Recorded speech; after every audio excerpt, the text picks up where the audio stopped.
सभी गुरु भगवंतों के चरणों में कोटि कोटि वंदन करने के पश्चात आत्मबंधुओं, धनतेरस के पश्चात आने वाली काली चौदस को भारतीय संस्कृति में नरक चतुर्दशी कहते हैं। नरक चतुर्दशी यानी इसके अनेक और भी नाम है। ये काली चौदस, नरक चतुर्दशी, नरक निवारण चतुर्दशी, भूत चतुर्दशी, छोटी दिवाली, अनेक नामों से यह माना जाता है। आत्मबंधुओं, पुराणों के अनुसार नरकासुर नाम का एक राक्षस प्राणियों को कष्ट देता था। स्थान स्थान पर गंदगी, अशुचि फैला देता, ऋषियों के यज्ञ स्थलों को अपवित्र कर देता। स्वर्ग में जाकर उसने देवताओं को भी परेशान किया। देव माता अदिति के कुंडल छीन कर ले गया। उसके उत्पातों से मनुष्य, देव सभी परेशान हो गए। सबने मिलकर श्री कृष्ण से प्रार्थना की, हे वासुदेव त्राहि माम, इस नरकासुर से हमारी रक्षा करो। इस अपवित्र और अशुचिमय राक्षस के दुष्ट हाथों से हमारा त्राण करो। इस दुष्ट के उपद्रवों से हमारी रक्षा करो।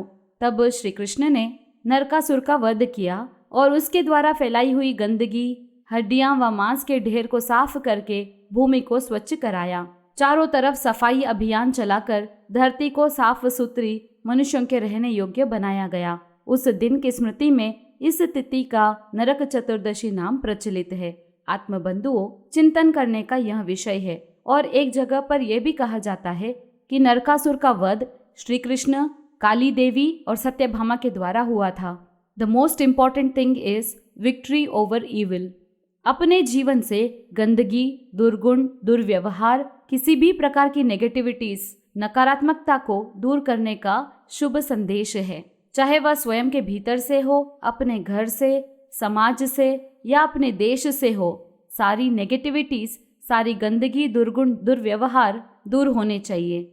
आज के दिन सभी को एक संकल्प अवश्य लेना है। जिस तरह से नरकासुर का नाश हुआ, उसकी फैलाई गई गंदगी, हड्डी, मांस, रक्त का ढेर साफ होकर धरती को शुद्ध करवाया गया, ठीक उसी प्रकार हर एक को अपनी सुरक्षा, परिवार, समाज, राष्ट्र की सुरक्षा हेतु पुरुषार्थ करना होगा। नारकीय वृत्तियों को दूर करना होगा और जो नरकासुर के समान अन्याय, अत्याचार करते हैं, उनसे डरना नहीं है, सामना कर अपनी सुरक्षा करना है। एक शब्द भय को इंग्लिश में फियर कहते हैं, FEAR। इस शब्द के दो अर्थ कर सकते हैं, फेस एवरीथिंग एंड राइज और फियर एवरीथिंग एंड रन। अब आप चिंतन कीजिए, आप क्या करेंगे? जिंदगी से भागते रहेंगे या परिस्थिति का सामना कर ऊपर उठेंगे? निर्णय आपका है। आत्मबंधुओं, भगवान महावीर स्वामी ने गृहस्थ धर्म के अंतर्गत श्रावक के 12 व्रत बताए। उनमें से पहला व्रत प्राणातिपात विरमण, यानी कहा गया कि अहिंसामय जीवन जीना है, मर्यादित जीवन जीना है। किसी भी जीव को मारने की बुद्धि से संकल्प पूर्वक निरपराधी को नहीं मारना। श्रावक के लिए, एक अच्छे सदगृहस्थ के लिए आगे कहा कि स्वयं की रक्षा, परिवार की रक्षा, संघ समाज, देश की रक्षा के लिए किंतु परंतु कुछ करना पड़े तो आगार, लेकिन किसी को मारने की बुद्धि से नहीं मारना। क्यों कहा ऐसा? अपराधी को दंड देने की नीति क्यों है? वह इसलिए है ताकि राज्य में अराजकता न फैले, अपराध चरम सीमा तक न पहुंचे, सभी जन सुख शांति से जीवन यापन कर सके, धर्म की वृद्धि हो, नैतिकता, प्रामाणिकता के साथ अहिंसामय संसार हो। इसलिए यह सूत्र दिया। आए दिन सुनते हैं, पेपर में पढ़ते हैं, भोग विलासी हो रहा मानव अपने बॉडी पर, अपने मन पर कंट्रोल नहीं करता, विक्षिप्त होकर अन्याय अत्याचार पर उतर जाता है। इतनी नेगेटिविटीज क्यों है मन में?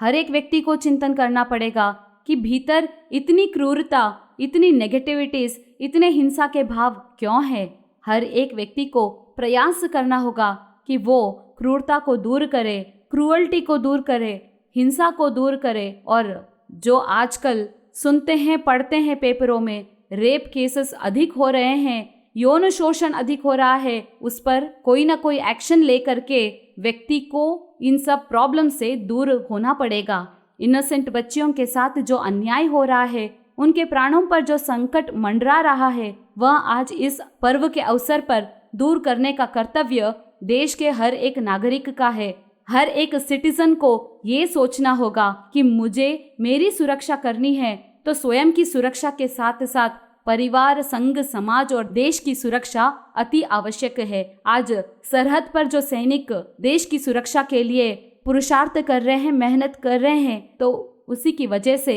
देश के जितने भी नागरिक हैं वो आज दीपावली पर्व मनाते हैं, धर्म आराधना करते हैं।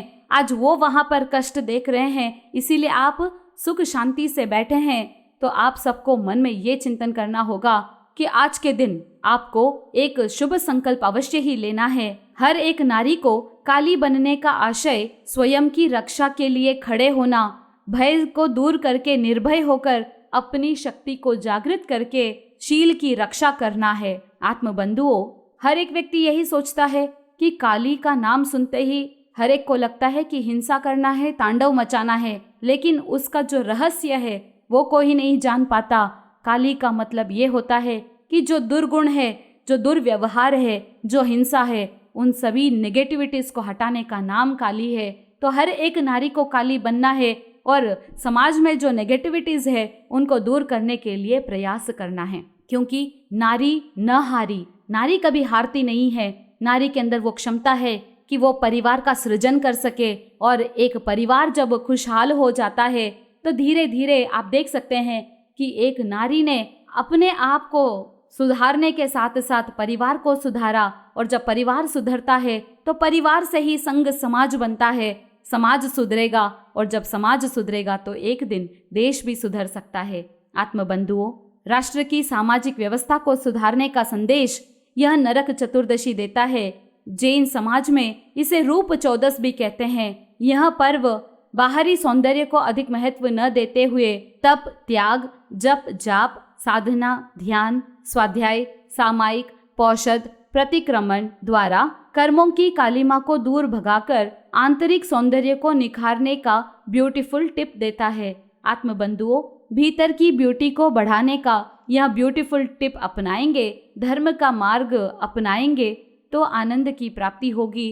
आत्मबंधुओं, कुछ लोग 13 तारीख को नरक चतुर्दशी छोटी दिवाली मनाते हैं, और कुछ लोग जहाँ नक्षत्रों की घड़ियाँ देखते हैं तो उसके अनुसार छोटी दिवाली का अभी भी समय शेष रह जाता है। कुछ लोग आज मना रहे हैं, कुछ लोग दीपावली का पर्व आज मनाएंगे और कुछ लोग दीपावली कल मनाएंगे। तो आत्मबंधुओं, पर्व भले ही कभी भी मनाओ, लेकिन उसका जो संदेश है, उसका जो रहस्य है, उसका जो सीक्रेट है, उसको जान करके जीवन में सीख लेनी है। अगर जीवन में बदलाव नहीं लाया तो फिर पर्व का क्या मनाना। दीपावलियाँ अनेक आई और अनेक चली गई, लेकिन प्रयोजन तब होता है जब आप उस पर्व के पीछे रहे हुए रहस्यों को जानेंगे। आनंद की प्राप्ति होगी। बोले श्री जैन धर्म की जय।